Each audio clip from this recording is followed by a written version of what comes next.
जग जिंकायचं असेल तर आधी स्वतःवर विश्वास ठेवावा लागतो. हीच खरी शक्ती. नवरात्रीचा दुसरा दिवस शक्ती दिन. पण खरी शक्ती कुठे आहे माहीत आहे का?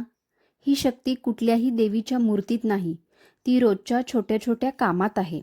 घर सांभाळणं, संसार उभा करणं, नाती जपणं, कुटुंबाची काळजी घेणं, ऑफिसची तयारी, मुलांना संस्कार देणं, हीच खरी देवीची पूजा आहे. जग जिंकायचं असेल तर आधी स्वतःवर विश्वास ठेवावा लागतो. कारण खरी शक्ती म्हणजे मी स्वतः. खरी शक्ती बाहेर नाही, ती आपल्या आत आहे. स्वतःवर विश्वास ठेवणं म्हणजेच देवीला ओळखणं. शक्ती शोधू नकोस देवळात, ती तर आहे तुझ्या पावलात.